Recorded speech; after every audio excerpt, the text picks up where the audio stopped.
Good evening. I'm Freeman Allen, and I welcome you to the 87th in the series of sustainability dialogues presented by Sustainable Claremont. This evening, we're going to hear a pros and cons presentation on Measure SC, and it will be presented by Sally Seven, who has done this for many years in a very skillful fashion for the League of Women Voters. So I think I'll just turn it over to Sally to take it from here.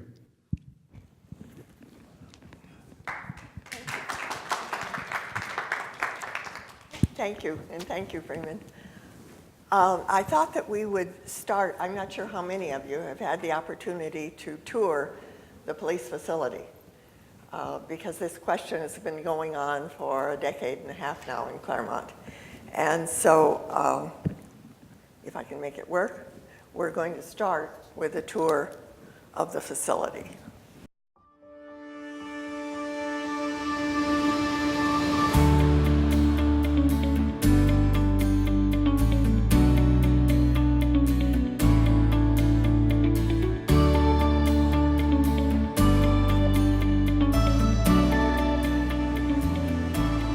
Hello, my name is Shelley Vanderveen, and I'm proud to serve as your police chief in the great city of Clermont. Having served this community for the last 25 years, and as a Claremont resident, I'm committed to provide a high level of law enforcement service the community deserves. Since the station opened its doors, Claremont has seen a lot of change. The city has doubled in size from 7 square miles to over 14. During that same time, we've seen the population increase by 40%, the transformation of the village area and Auto Center Drive, and the growth and advancement of the Claremont colleges that have helped put Claremont on the world map. It was about 43 years ago that the city opened the police station on Bonita Avenue. While the most critical work we do happens as our officers patrol the streets, engage the public, and respond to calls, in the background is a team of dedicated staff and a police facility that supports our officers in the field in every way possible. I would like to take you on a short, behind-the-scenes tour of your city's police station to give you some perspective on how we have adapted over the last 43 years to get the most from our facility and to highlight some challenges that concern me as I think about Claremont's public safety future.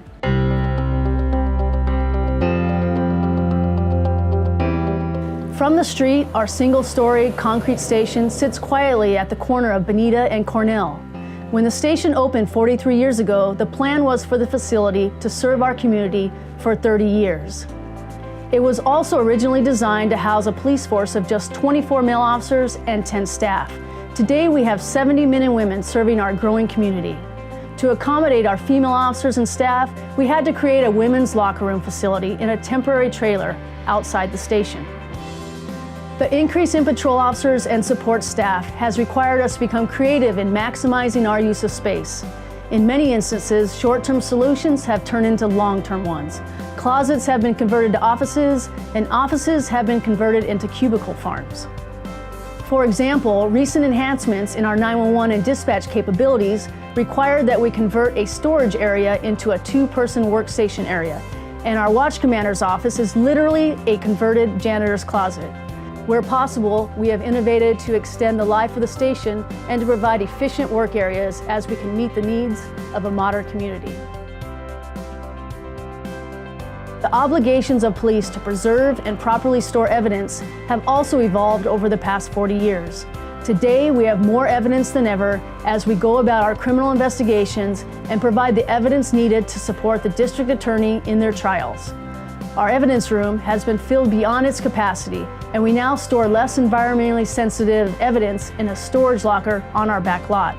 It was not originally designed for evidence, but we've adapted to make it work. Claremont community benefits greatly from having a safe, well-trained, proactive police force that uses modern tools and technologies to deliver services efficiently. As a law enforcement professional for the past 25 years, I've seen how the demands for technology impact our police force and its capabilities dramatically. These new technologies, such as license plate readers, computer forensics, and DNA testing, have not only required more servers, workstations, and space to safely operate them, but they have dramatically increased our facility's power requirements.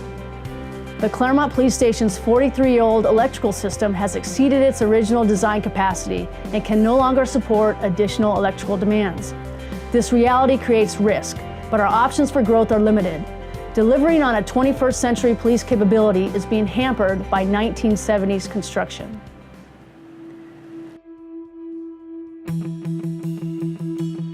Our current facilities fail to meet a number of modern standards. Our jail was constructed during a time when the classic steel bars we see in movies and cartoons were the norms. Today, jails no longer allow these bars for a variety of reasons. They present safety hazards to our jail staff, as prisoners can easily assault staff through the openings, and the bars can be a hazard to prisoners themselves, as it's possible to hang yourself from them. In addition, Claremont's jail also was never built with a sobering cell for a prisoner under the influence of alcohol or drugs. Sobering cells provide a rubberized floor and walls to prevent intoxicated persons from injuring themselves during a fall. Finally, our cells are 15 square feet too small for today's correction standards.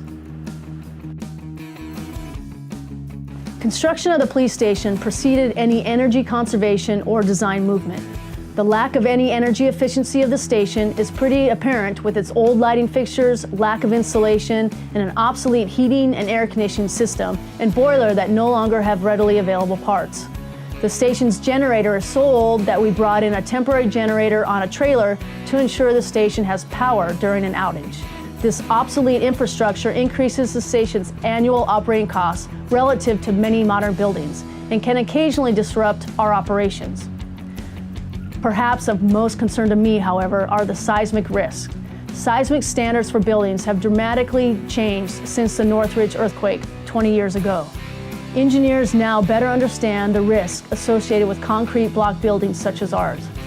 And there are new building codes for essential service facilities such as police and fire stations designed to keep them up and running during an emergency, like an earthquake. The critical concern I have as the Claremont Police Chief is that the very moment our community will need us most, after a major earthquake, we may find our own station is unable to serve our needs.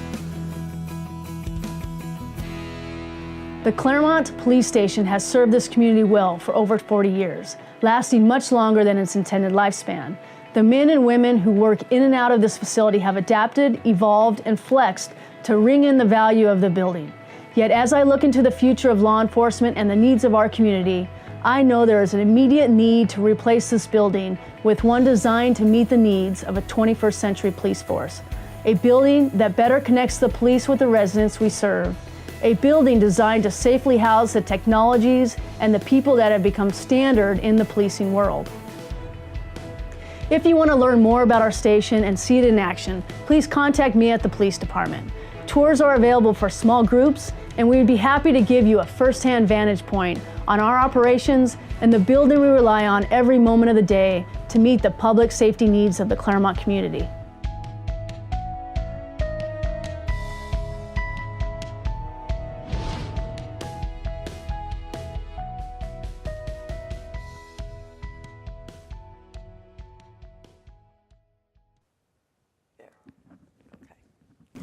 All right, even for those of you who have taken the tour, I think this was a good reminder.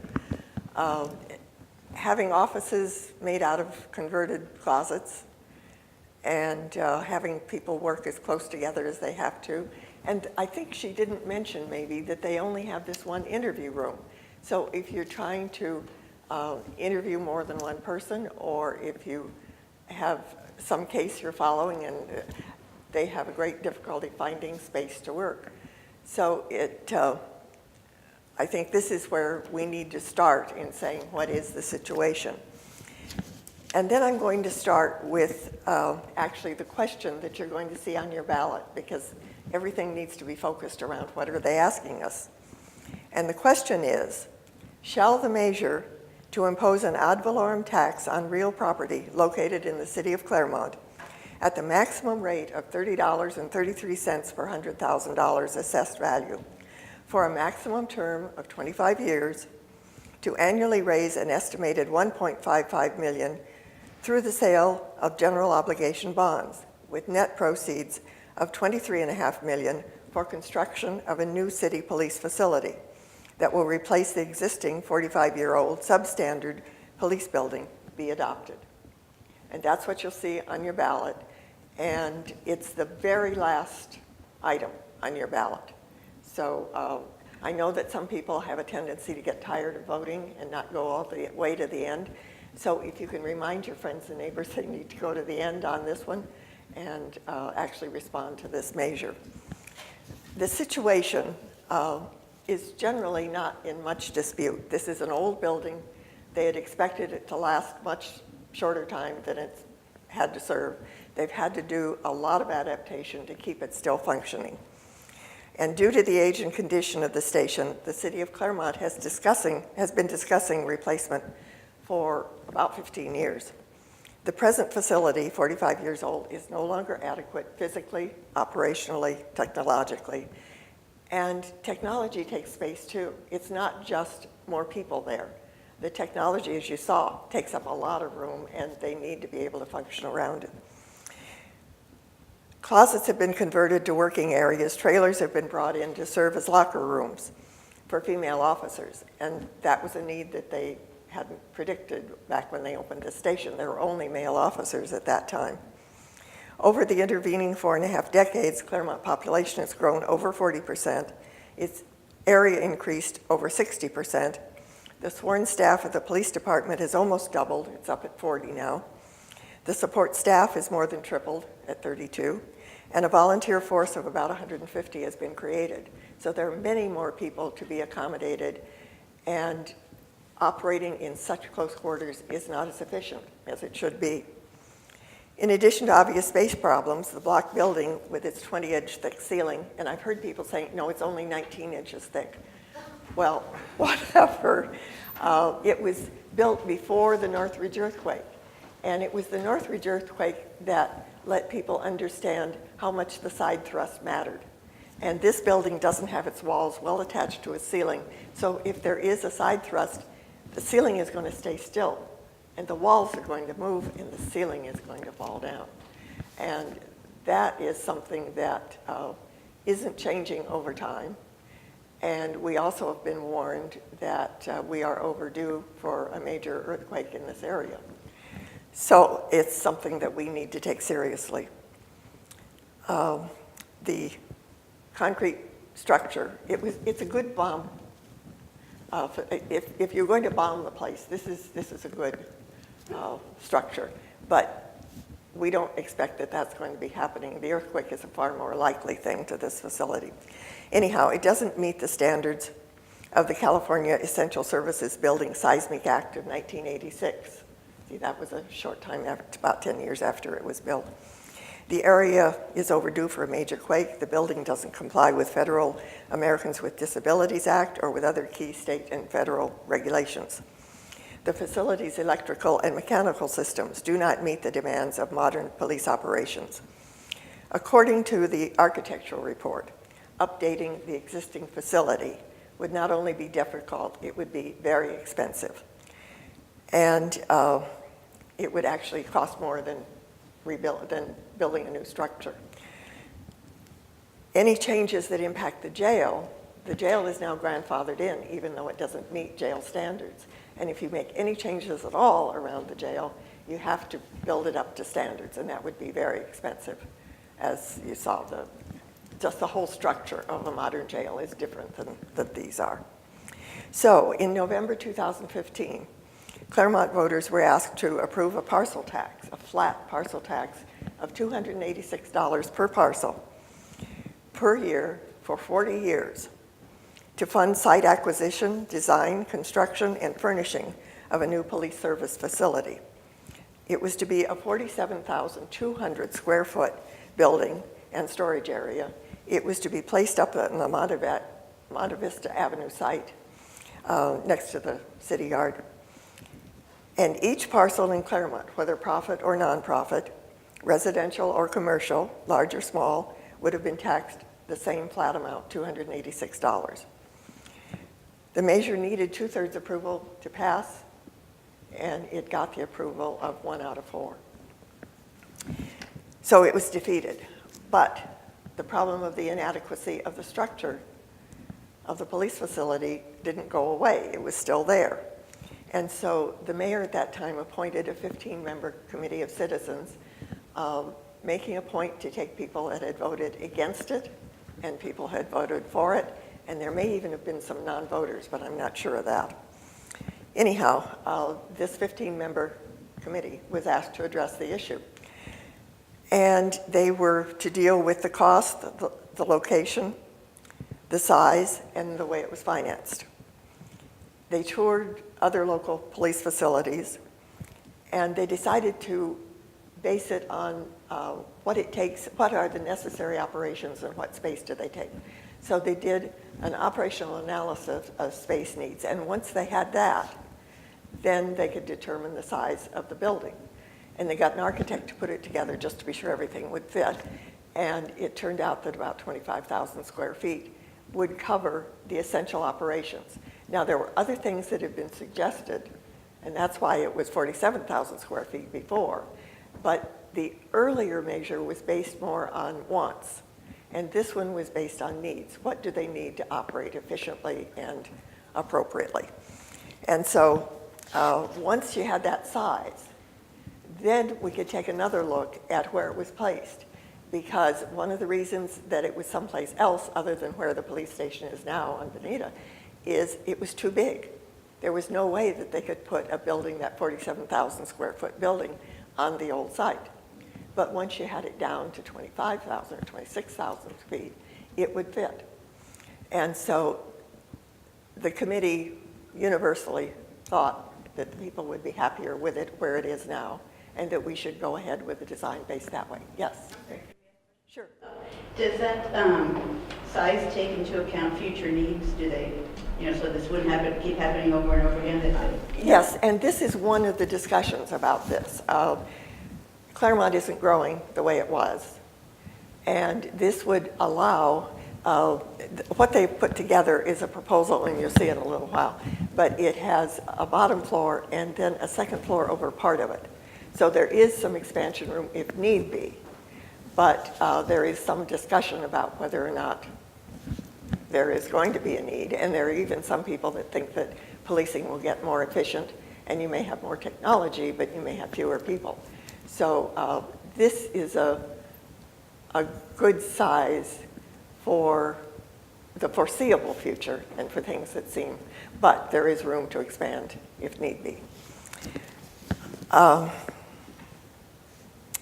Let's see, anyhow, once we decided that we could keep the police station where it is and that people would be happier with that, then we went ahead with a plan to put together something that would meet the needs of the community. And that was put together through a series of meetings of this committee, and it was always open to the public, and there were always some people from the public there listening to the discussions and adding to it and asking questions. And one of the questions that did come up was this question of 20-20-20. And in fact, the committee had, there were people saying, well, 30-30-30 is really right, and other people saying 20-20-20. And when we looked at the needs and how they fit into space, there was general agreement that 25,000 square feet was a good size for it. At any rate, that meant that there was a proposal put together that would authorize the City of Claremont to issue general obligation bonds with net proceeds of $23.5 million and a 25-year term for its financing, and that construction of the new facility would take place on the same site that the police now are located. It would be approximately 26,000 square feet in size, comply with all current essential services building standards, which are about 50% beyond what ordinary construction standards are, and would meet the needs of a modern co-ed police department. The actual design of this building has not been determined yet, and it would be subject to all Claremont's regular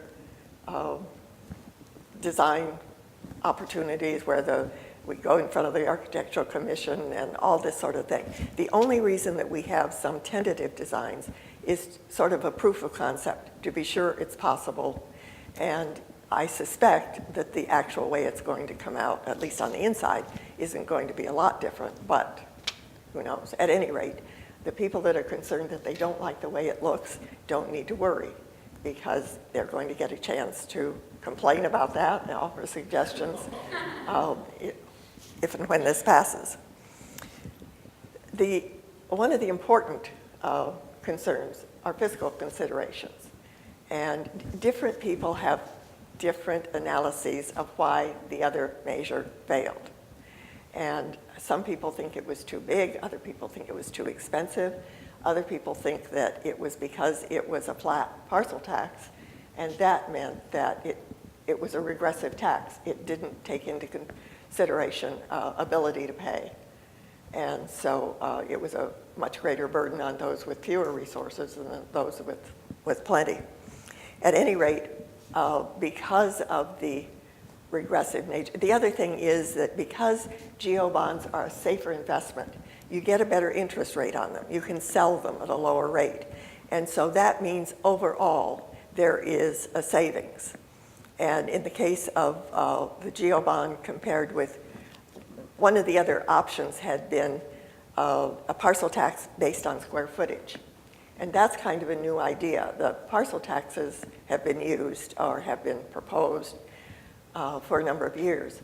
But basing a parcel tax on something other than just a flat parcel, a single rate, is something new.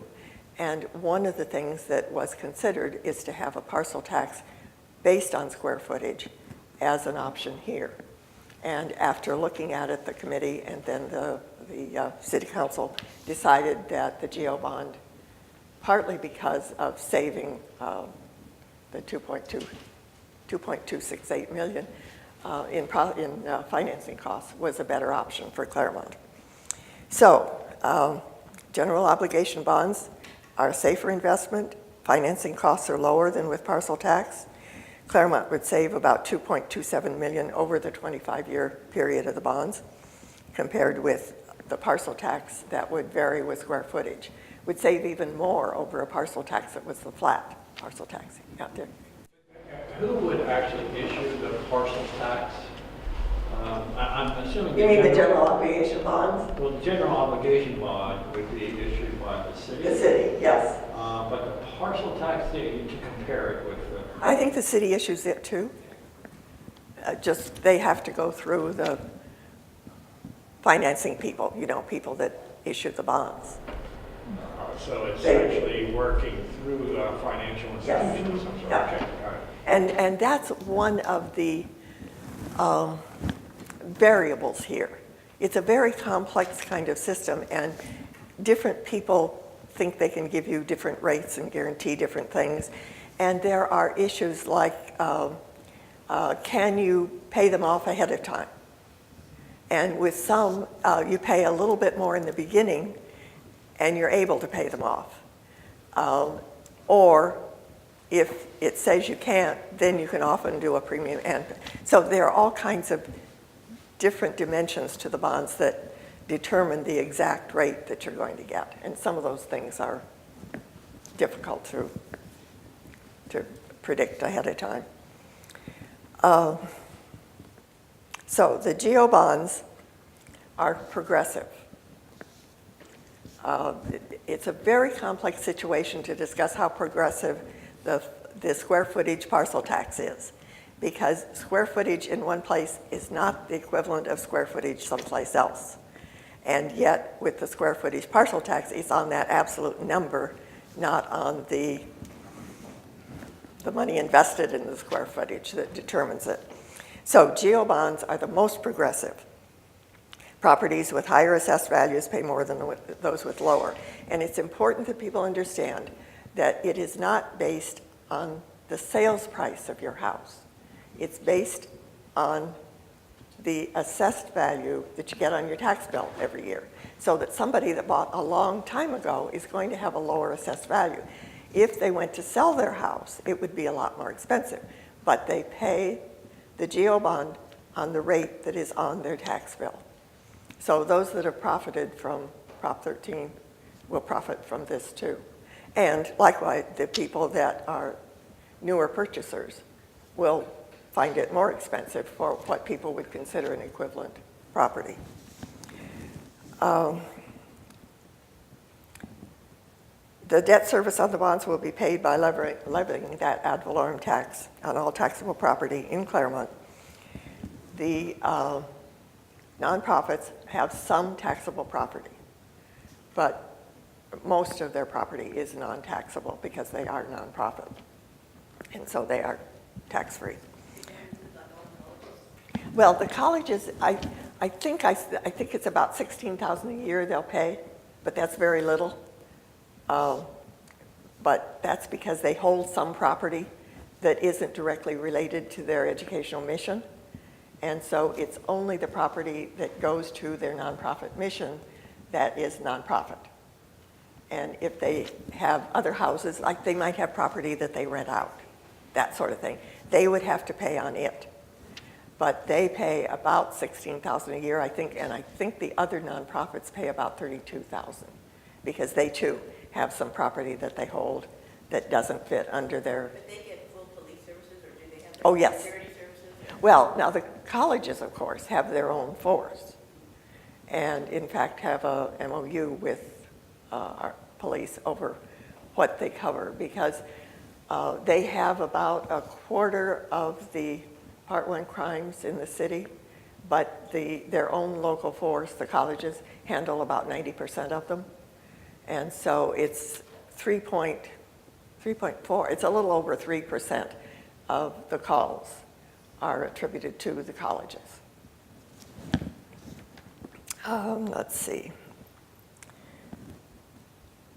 So if you assume that it's going to be that $30.33, which is the maximum, and if you say that's the point at which we'll start, a property that has an assessed value of $400,000 would pay $121.32 the first year.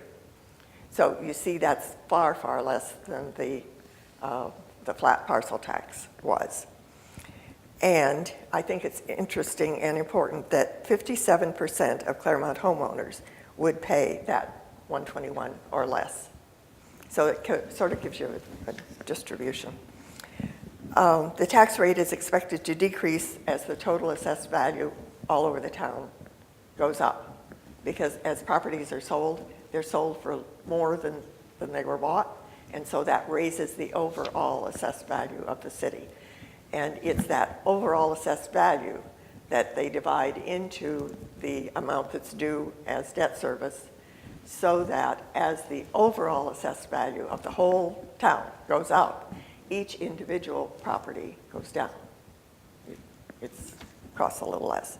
At any rate, they have estimated, and I hope you understand that these, because it's so complex, it's just an estimate, but they have estimated that over the 25-year period, that the average rate that would be paid was $24.47, or a little under $25 per $100,000 assessed value. And some people are sure that everybody knows what their assessed value is and also know their square footage, so you can calculate your own. And the other important thing is that funds from this GO bond cannot be spent on other projects. Now, as I understand it, a parcel tax doesn't have that protection, that if something else comes up, they can use it. Whereas this, all the funds will go to the police facility project. And also, they have planned to do things like solar panels, things that will save energy. The current building is very poorly, there's a word for it, but anyhow. Yes, it's not sustainable at all, yes. And it's hot and uncomfortable, but, and I thought it was interesting too, and she didn't say it that because they have to have this backup power, and if it takes them more than a certain amount of time in order to plug it in, then things go offline and it takes a long time to get them powered up again. And so the different squads have turned it into a competition to see how quickly the squad can turn these coiled up wires into getting the backup power online. And the current holder is under 2 minutes now. They have to spend time becoming efficient with the inefficiencies. And I think it's nice they've made a game of it, a competition of it. At any rate, I'm wondering here. Well, let me finish up. No. See if I can make some of these work. This shows again the ceiling and the 19 or 20 inch deep thing and the cracks in it, and that it's not just that an architect can tell that it doesn't meet the Seismic Safety Act. You can walk around and see evidence. So I think I went over, the ad hoc committee decided that the 25,000 square feet, 25 million over 25 years was the right target. And the city council then decided in July to place this on the ballot. And this is just a summary of it's going to be at the existing location. And this shows you the site plan. And what's happening is they're planning to put the building where the parking lot is now, so they can keep operating in the present facility until the new building is built. Once the new building is occupiable, then they'll shift operations to it, and then they'll tear down the existing facility, and that becomes the parking lot. And then this just reminds you that the final design has not been determined, and that the architectural and planning commissions will weigh in, and that means the citizens get to weigh in. And this shows they're putting solar panels over parking as well as over the building, at least that's what they're planning. And I think there is every chance that it can be more energy efficient rather than less. And then this is a rundown on how they got up to $25 million. And one of the things I think you should notice is, well, if you look at the line about 5 from the bottom, the fixtures, furniture, and equipment, FF&E, that is something that probably will not last the life of the building. And so it didn't seem reasonable to pay for it over 25 years if it's not going to last 25 years. So that's the $1.5 million that is coming out of current funds and that's taken off of the 25 million. So it's going to be 23.5 million instead of 25.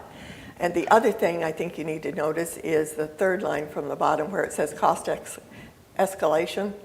It's costing $800,000 each year because costs are going up. We were at an unusually low interest rate, and construction costs as well as financing costs are going up, and this is their estimate of how much it costs every year there is a delay.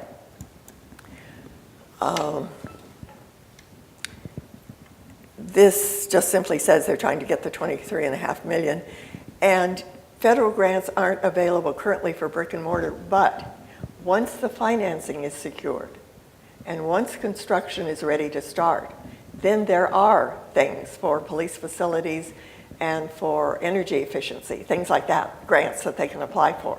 So you don't know that they're going to get them, but there certainly is a possibility of not needing all of that money. But right now, there's no way to tell, because until the funds are actually voted, they can't apply for it.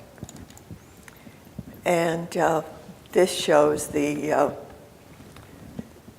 annual debt service and total debt service and the maximum tax rate and the average tax rate over the 25 years life. And this is a reminder that it's based on your property tax value, on your assessed value, not on the sale value, not on the rate that you could get if you sold your place. And so 46% of the homeowners will pay less than $100 every year. So that's almost half of people. And 86% will pay less than $200. So it's far, far less than the flat rate parcel tax. I have a question. Yes. How are businesses handled My understanding is that businesses have a very low assessed valuation because of Proposition 13. That's right, because they aren't sold and so they aren't reassessed. And so businesses will get credit under this. They get to use whatever their existing assessment is. So they will be treated, they will benefit from that fact that they haven't been reassessed. However, there is a measure going around that League is trying to put on the ballot that would split the roles so that businesses had to be reassessed. So that there was a periodic reassessment so they didn't perpetually, and I've forgotten the numbers, but it used to be that businesses paid something like 75% of taxes. Anyhow, they carried well more than half. And now it's reversed because through the years, businesses have not sold. And there was also the thing that if they kept one person, even if they sold, if they kept one person from the board, from the old company and carried it over to the new one, then they didn't have to be reassessed even if they were sold. So business property has stayed at a very low level.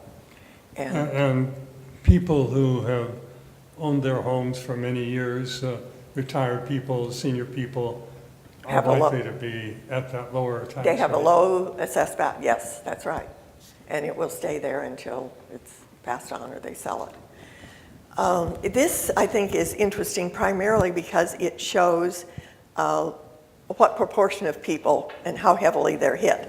And for instance, if you find the that 272 next to the bottom, it's 93% of the people will be paying less than they would have paid under the other bill that had the flat parcel tax, the flat parcel tax that was $286 a year.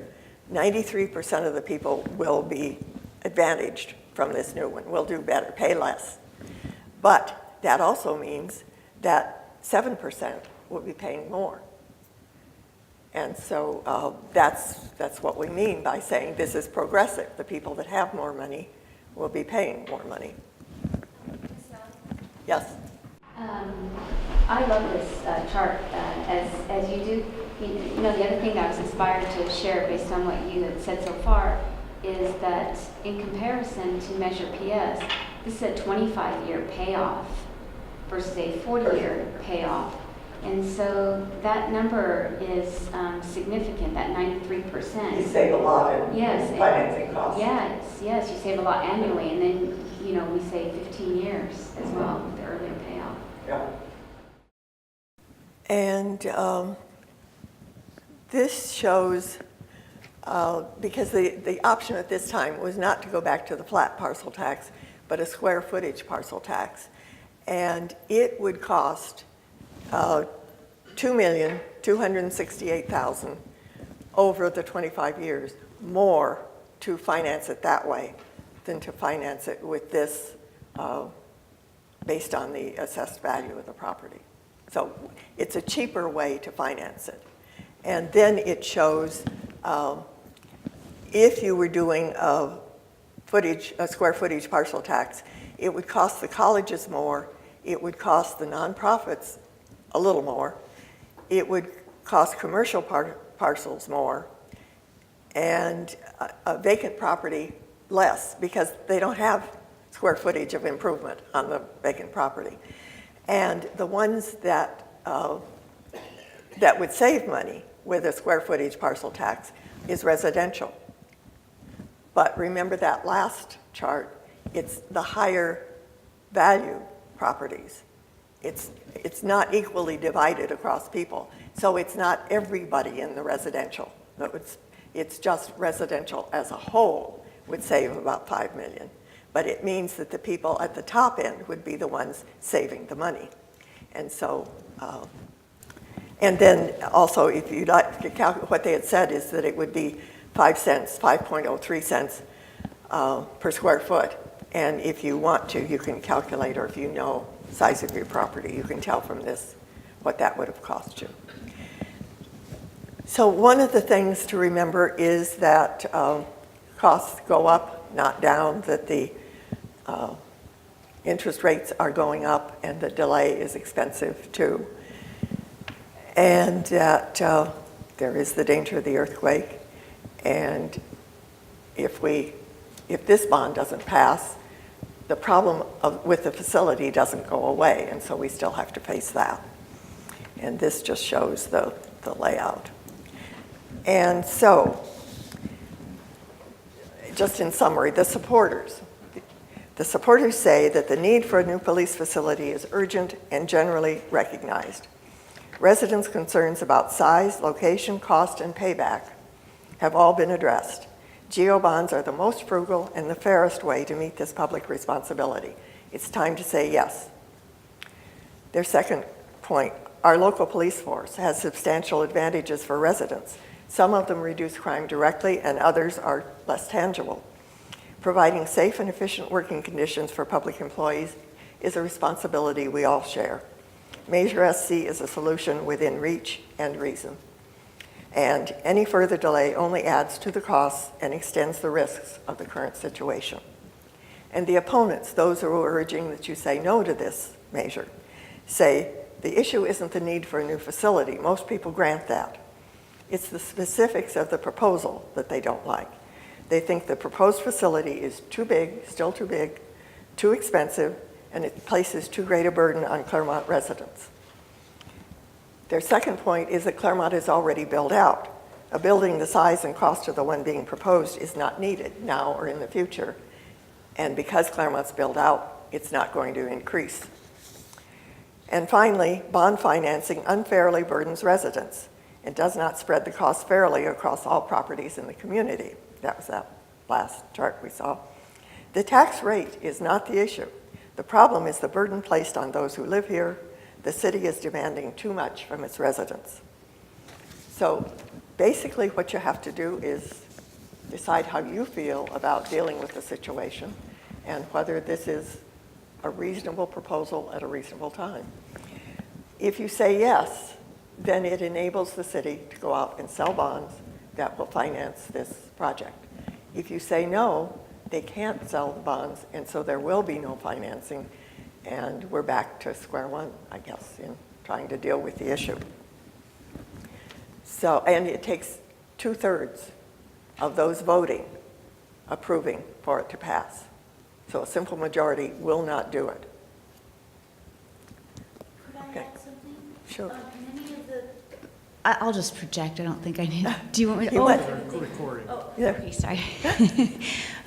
Many of the people who are in opposition because of the funding mechanism. However, there's a suspicion around the funding mechanism because the people who have the most expensive properties are going to be paying more.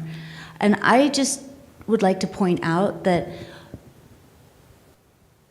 the parcel tax has much more suspicion around it because it isn't set secure for the one project itself.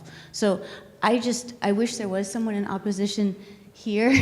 I don't know if there is, but a parcel tax would thereby increase their suspicion, not lower it. So that's one thing I just thought was sort of interesting that I thought of. Preaching to the choir, but and then there was something else I wanted to say, but I can't remember. We can come back to you later. Anybody else have a comment? Comments, Please use the microphone as it works better with our videotaping.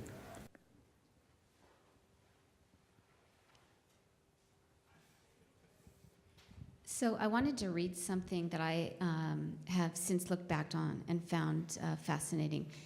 The voice of the opposition on January 25th, the public comment. The opposition led Trospect, excuse me. Oh my goodness. Here we go, cut and paste. I'm on my cell phone, my eyes are getting old.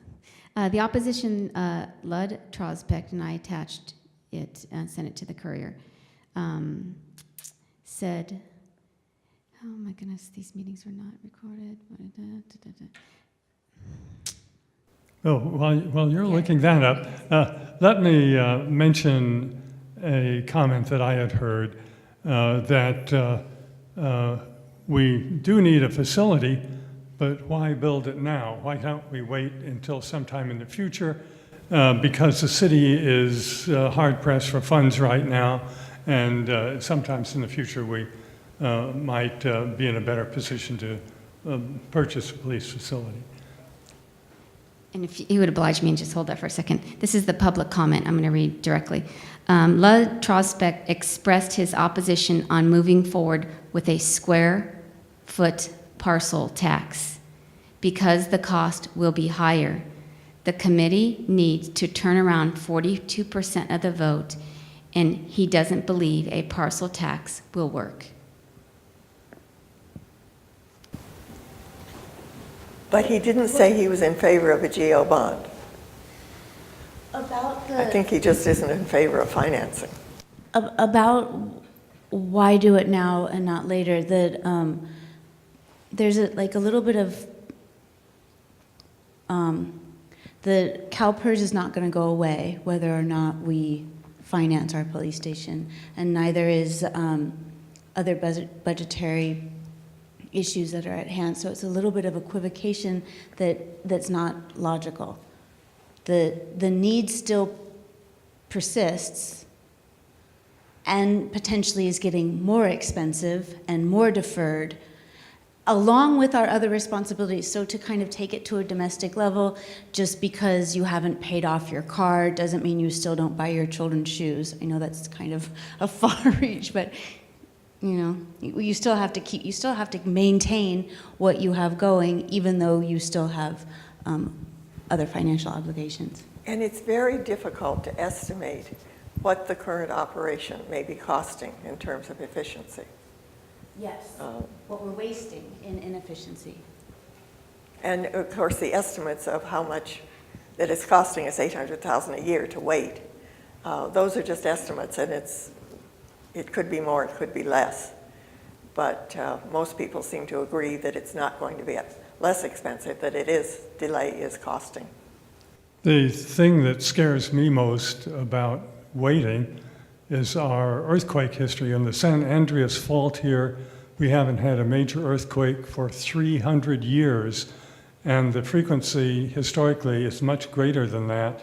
And can you imagine what a situation we'd be in if the police force was wiped out at the same time that we have a major earthquake of that sort? It's devastating beyond imagination to think of that.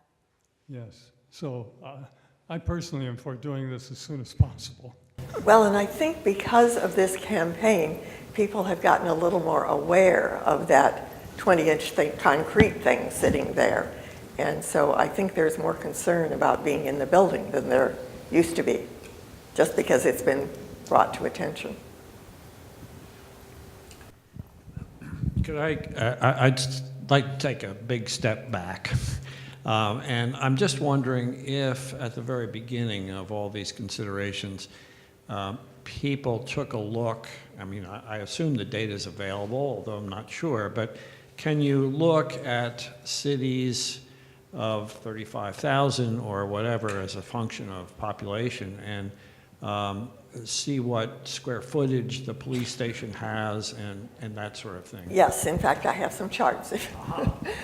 And currently, Claremont is near the bottom of the list. But if we had the new facility, we would be about in the middle. So.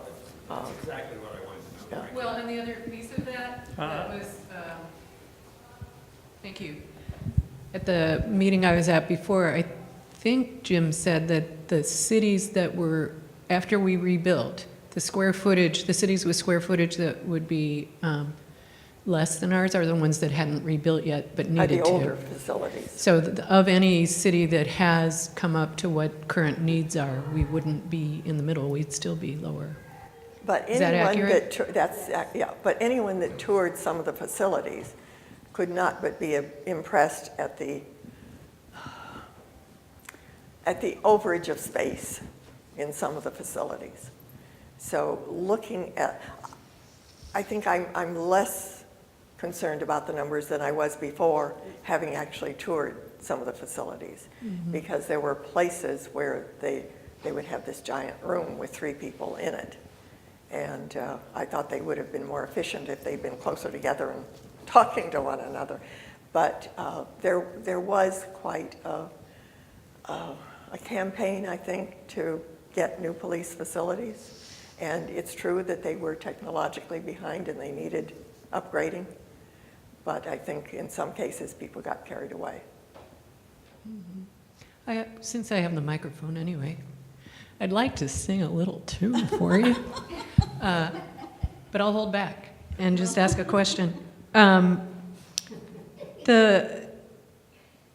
concern I have, and I don't know if it's bad to say it in public, but would the city be liable if we turn this down and then there are injuries after an earthquake? Is there any liability possible in terms of legislation that's been passed since, in terms of Americans with Disabilities, Title IX?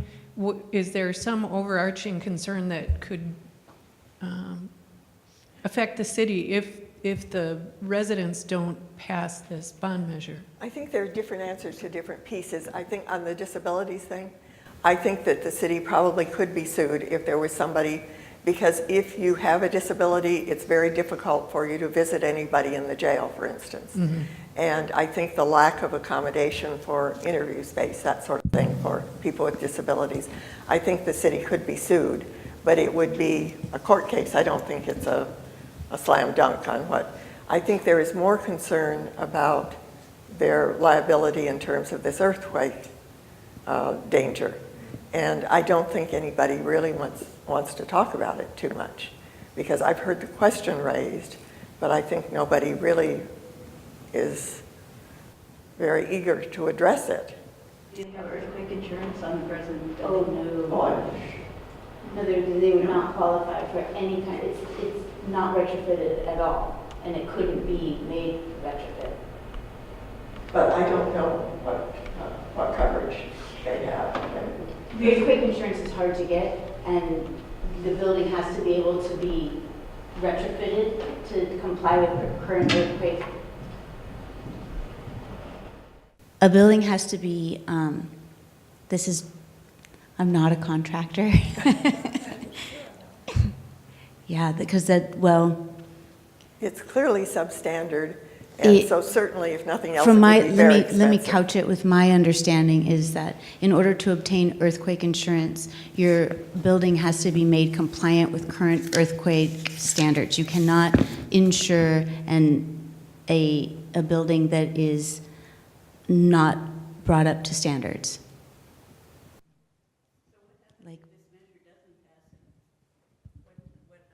Does the city have, if this, like, what other funding options are there? I don't think there are other funding options. I mean, you could put together another plan, another measure, and try the one thing we haven't, which is the square foot parcel tax. But I think the same issues that have arisen here, I think the same people that oppose it would oppose it then. It seems to me that when you look at the arguments, it's not so much from a considered point of view, but sort of kick the can down the road. We aren't ready to do it yet. What people have said is that they think that we would embark on another 3-year project to plan another proposal for the public and try and take it back to the voters. There has been one other solution that people have suggested, which is to abandon the Clermont Police Department and go with the sheriff. And I don't know how widespread it is beyond the Courier, but I have had very well-educated, thoughtful, loving people who love Claremont say they thought that was a good idea. And so I think it is important to acknowledge that that's in the ethers as well. I personally think it's essential to have the Claremont Police in order to support community-based policing and to have control over the culture of the police and the accountability of the police and the personnel of the police in our city. So I don't accept the logic. I've worked in cities that had sheriffs as well as local police, and I feel really strongly about supporting the Claremont Police, but there are people who are, care very much and disagree. So I think that in articulating this to people in support of the measure, it's important to be prepared to address that. And I think this is a difficult issue because clearly nobody wants to be critical of the sheriffs. And I don't know how many of you remember, we got this publication 2 or 3 months ago that is a rundown on the cities within Los Angeles County. And I went through it, and about half of the cities are serviced by the sheriffs rather than their own local police. One of the things that I've heard recently is that the sheriffs are understaffed, and where people have asked for additional coverage, like this certain station wants another officer or two, they've been denied. And I think that's one of the things that local control means. Now, it doesn't mean it's free, but it does mean that if you have your own local police, you decide what level of coverage you want, and you decide what you want your police doing. I've also heard that one of the good things to do is talk to somebody that has neighbors in the unincorporated area, so they are served by the sheriffs, and that they have different standards for responding to calls, that the sheriffs tend to respond to calls for crime in progress, and if it's just to take a report, they are not that responsive. They simply feel they don't have the manpower to do it. Claremont, on the other hand, makes it a point to respond to whatever call, even if somebody calls and says, we don't need you anymore, they have a tendency to go out to see what was going on. But that's part of having local control of your police. And one of the things that I have seen is a whole list of benefits that you get from the local police, because they do take part in, for instance, we have this thing with rental properties, and the police have been very involved in trying to make places safe for the residents.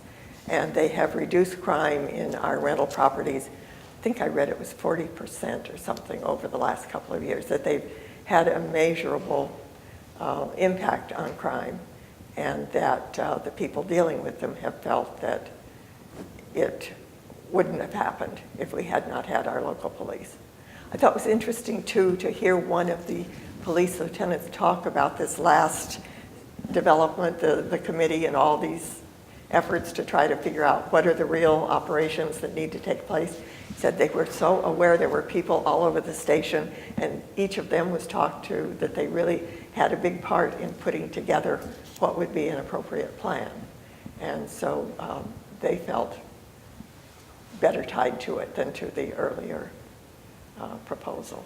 But it's an issue that I think is difficult to address because different people will have different responses to how much it matters to them. The thing people do need to realize, I think, is that we would not have a station in town, that it's most likely that they would operate out of the San Dimas office.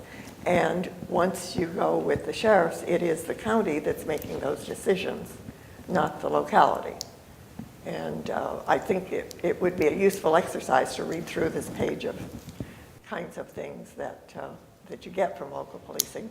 I have it. Do you want me to read through it? Can I just respond? For the folks that are obviously incredibly genuine and sincere in what they're saying about the sheriff, I have first-person stories for you. I have been working with the LA County Sheriff through KG&H Keeping the Good in Our Neighborhood, because as we all know that we have unincorporated areas, so I work closely with the sheriff as well as PD. It is true what Sally said, is when the danger is removed, like you come home and your home has been burglarized, come to the station and file a report if you're in the unincorporated area and there's no deputies to respond. This is very real. It happened on Rockmont. The captain sent me an email explaining these things to me, very apologetic. The LA County Sheriff does a wonderful job of providing us resources in a time of great need in addition to our Claremont police station. For example, we don't have a SWAT that would be something that the mutual aid from the LA County Sheriff, we would benefit from.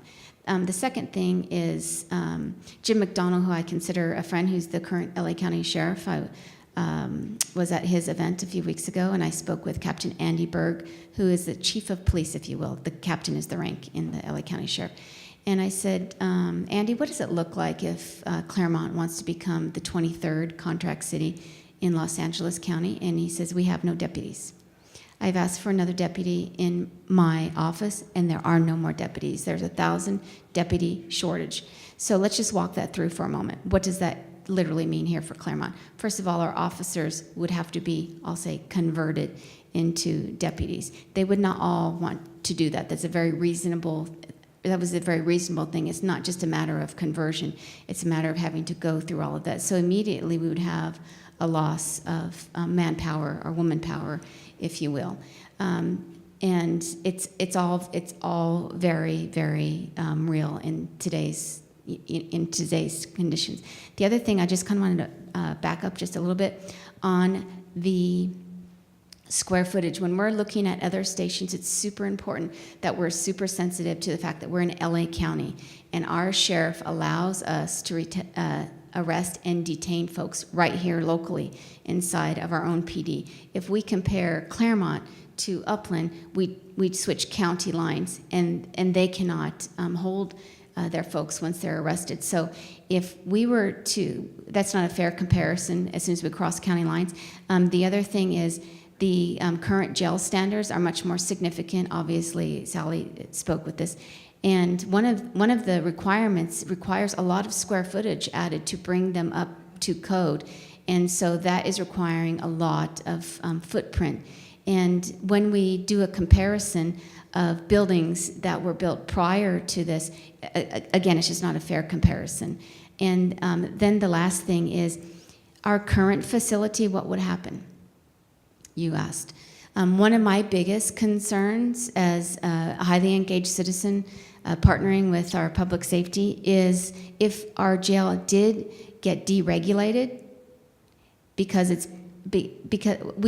let's say that the county comes in or the state comes in and says we will no longer grandfather this, or there's some significant issue that happens in there, God forbid the worst were to happen inside of that jail, and maybe we're threatened with a lawsuit or, any of those, and our jail gets closed, it's a pretty significant impact to our small town, because what that means is that for every person that's arrested, they have to take them somewhere else to process. I don't know if you've ever been down to Men's Central Jail or any of those facilities, but we all know how long it takes to drive out there.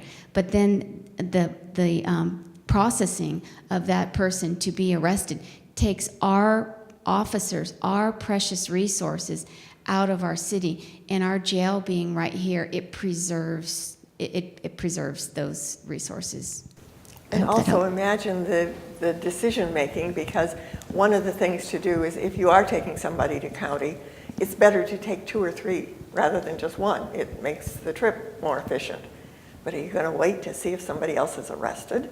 It's just, and yet if you send them, you may need to send another one in the next hour or so. So it's a difficult thing. But one of the other things that Claremont does that I think would not be done under the sheriff is the emergency response notification. I know I got a call when they were doing a helicopter and doing things at the high school, because I lived with a certain amount of distance of the high school, and they knew that we'd be noticing that something was happening. And they do notify people when things are happening, whether there's a police activity or whatever it is, they notify citizens within Claremont. But the county doesn't have a program like that, and it's harder for them when they operate with a bigger area. I'm relatively new to the area, but I was just wondering if the local police department has a good reputation in town. Like, are they beloved by their constituents, or I'm new, so. Well, from what I've been hearing, yes. One of the things I remember, and this has been a long time ago, but when our daughter was in high school, she and some friends would like to walk down, like to the movies at night or do something. And we weren't sure it was totally safe, so we'd call the police and say, these girls are planning to walk downtown. They said, fine, we'll keep an eye on them. So they never knew they were being watched. But that's the kind of thing that a small-town police force can do that there's no way in the world sheriffs would do. The homeless initiatives that Claremont is undertaking is in direct cooperation with the police force.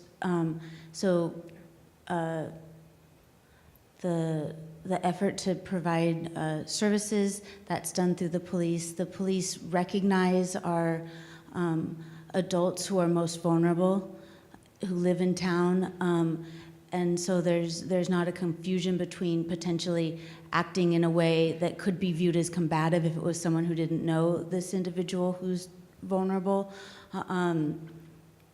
Yeah, the police have like story time with a cop, coffee with a cop. They go and have we have safe and healthy housing and crime-free multi-housing seminars that they put on for the managers of the multi-family housing developments. They go to tenant meetings.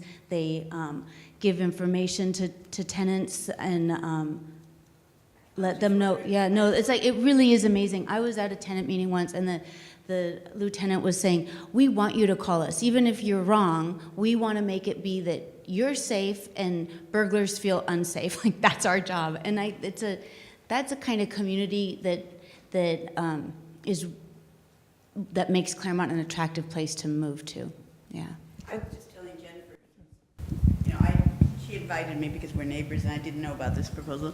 And I was just telling her that this Saturday I went to my yoga class here in Claremont, and I was coming out and there was the signs for the Yes on SC, and everybody was talking and saying, what is that? What is that? Nobody seemed to know. And I had just gotten the little thing in the mail, so I said, oh, it's to build a new police station in town. And everybody else like, oh, we don't want a new police station. No, they can, like, there was complete negative. Everybody, I was kind of a little surprised because people started telling stories. I got broken into, nobody showed up, packages taken off my front porch, nobody does anything, and so I was just, that's why I was wondering, like. That was yoga people? Yeah, these are nice yoga people, so I was just wondering if, like, if you've gotten out the word, like, on, whatever way you're gonna do it, that, of the services and the positive, like, because I don't know, I've just moved here, but. And I'm sure it varies from person to person and place to place. I was impressed when they were talking about one of the housing developments, and one of the lieutenants said when they used to walk there, they'd never go alone. They always had backup. There was always at least two of them. And he said, now we walk alone and are comfortable, and the residents there all know them and recognize them. So it's been very effective in that area. But it could certainly be that some of these policing efforts are focusing on certain activities like the housing thing, and that they are neglecting other places. I just thought, if you are doing some, more information, for people to read, that you talk about those things instead of just focusing on the replacement. Still talk about, the positive aspects of having local police so that people realize. That's an excellent. Thank you so much, because that's a really great observation. Because, like, if someone's package was stolen and they called the police, we have, the Clermont Police Force has these, like, really cool bait packages, and they have GPS in them. And so if there's a place that has had packages stolen, they put the bait package, and then they can catch the guy. And there's been, I can't remember the numbers, millions of arrests. No, not really that many. But there's many arrests because of these both bait bikes and bait packages. What? Porch pirates. To catch the porch pirates. Well, Cruz, in response, I'd like to say, I think bottom line, any police force has the potential to do things that are not fabulous, and that the best recourse is when it's our own local police. And those of us who go all the way back remember when there was a murder, a death caused, and a huge uproar in the community, which was addressed in the community. And I remember we had discussion groups that went on for weeks and weeks where all members of the community were invited to engage in discussions about the role of the police and about multicultural everything. And it was something that Claremont addressed at the level of the culture of the whole the whole city. And we now have a police commission that was formed after that case. And we have some recourse. We need to be honest about the fact that things can happen and that this is the best way to address them before and after the fact. So a piece of that is in terms of having a jail. I know there were students who were against this because there would be a jail.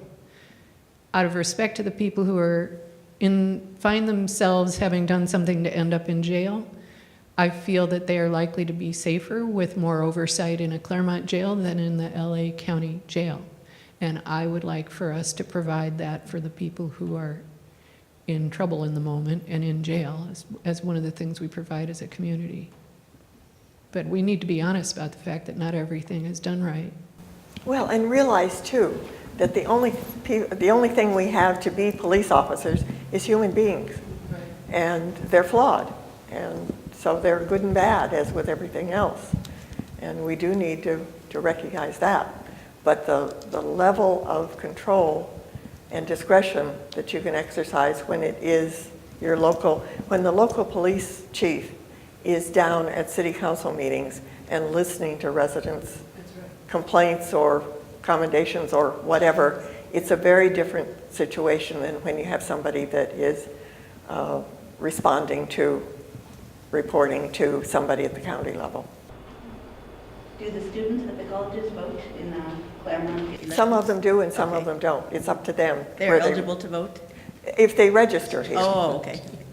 Yeah, it depends on, some of them choose to stay registered at home. Oh. And I just heard about somebody who required her children, who were Claremont residents, to stay registered in Claremont no matter where they roamed around the earth.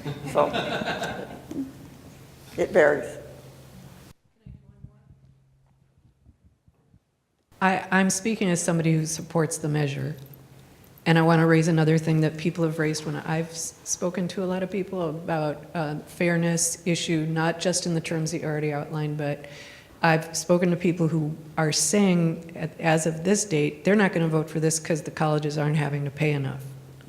And so I think it might be instructive to bat about how to respond to people best. My understanding is that there's going to be levels of fairness that benefit some people in one circumstance, some in the other. I think the colleges should pay more. But I think the community as a whole is still going to be better off with this in the absence of the colleges than if we went to a whole nother endeavor, another effort, and hoping that it became a parcel tax with the colleges. I read that the colleges have agreed voluntarily to contribute $750,000 to Yes. this. Yeah. And before that, under PS, under the other measure, they had offered $1 million. However, as part of the committee, we have a big bunch of material about, I don't know if you've heard of pilot, but payment in lieu of taxes. And there is quite an effort, especially in the East, to get colleges to contributing because they have that same issue there, that they're nonprofit. However, we also have a lot of data showing, and I can't do it quickly, but showing how much of the income of Claremont is related to colleges because so many of the people that work at the colleges live in town, and so they are paying. But also, we get a great deal from people that come in. There are special charts showing from people that visit for events at the colleges and people that are on tours of the colleges, and they have a whole lot of information showing how much money is coming into the community coffers because of the involvement. And you can answer to them that they have their own security, right? Is it called their own police department? Yes, they do. And one of the things that they were trying to develop is they said, well, they account for and I've forgotten the percentage, but under 4% of the calls. And so should they be paying 4% of the overall price? And the other thing is the colleges are quite different and their resources are different. And I think some people don't understand that some of the newer colleges have far less that they can to deal with. And Pomona is much better endowed than the others. And there is this town-gown kind of interplay that has gotten mixed up with this, I think, because some people are upset because of the museum vote, and some people are upset, other issues that are contaminating this.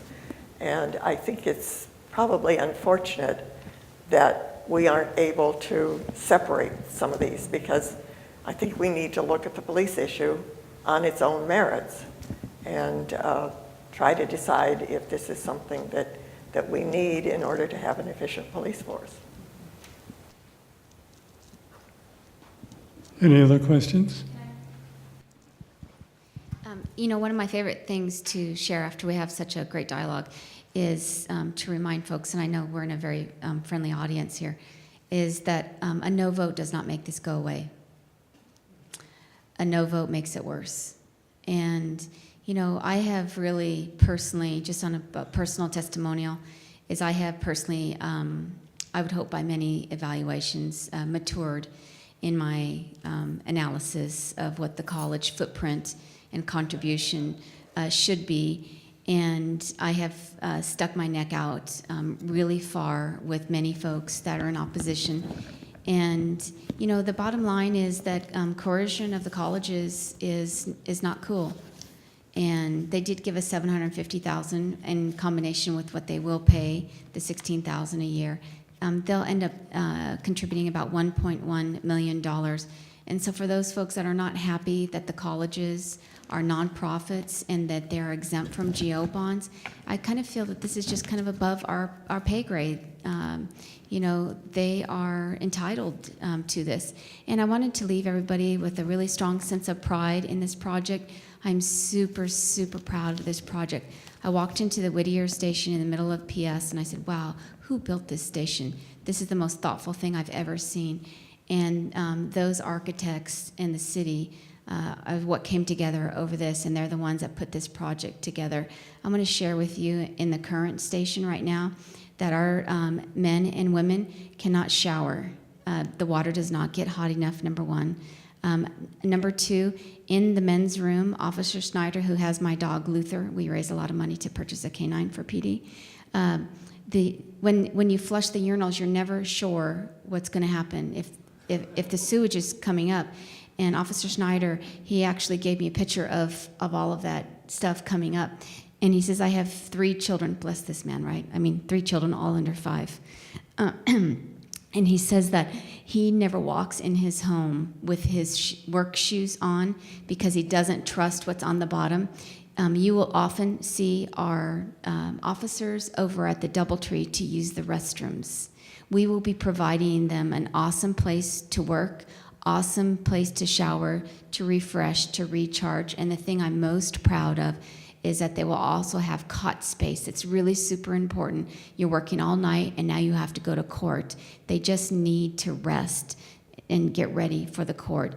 And the other thing is that we do have flex space between the 2 locker rooms, and we're calling it a gym right now, and the officers will put in their own equipment in there so that our officers have the opportunity to maintain their fitness level, which I think we would all be interested in, their wellness, strength, and fitness with that. But anyways. And there's a drain. One of the things you'll see on the tour, there's a drain in one of the locker rooms, and it has a little square hole in it. And they said that the Roto-Rooter people came out so often, they got really tired of having to unscrew this thing and take it off every time. So they put this permanent hole because the roots are, from trees and things, are interfering with their drainage. And so at least... This building.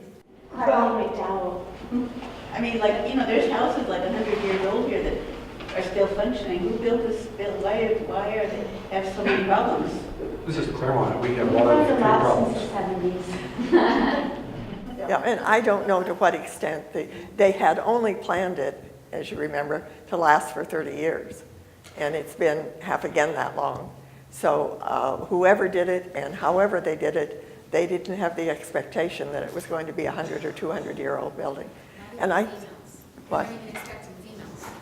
Well, yeah. And I often wonder that same thing, because I know we have houses, and in the Midwest, we have houses that are a couple hundred years old, and nobody expects them to fall down. Right. But I think the evaluation of the state of the facility is what it is. And it doesn't matter if they should have had a different architect or if they should have been more foresighted. And I also wanted to show you, this is what I was talking about. These are the pages. As municipal costs increase, so do efforts to get colleges and nonprofits to pay up. And this is a whole bunch of research about what's been done and how. But it also, there's this other side to it, that there are a lot of indirect benefits that come economically as well as in other areas because of the colleges being here. And partly they're nonprofit because we as a public feel that they are doing public good. That yes, we want them. That we are in the college, we are on campus right now, like this is, we're being held and allowed to dialogue in this space that is the colleges. Exactly, yes. I think it's probably time to say thank you all for being here, because we're supposed to be out. And please do talk to friends and neighbors, and because people need to know about this. We want people aware it's on the ballot.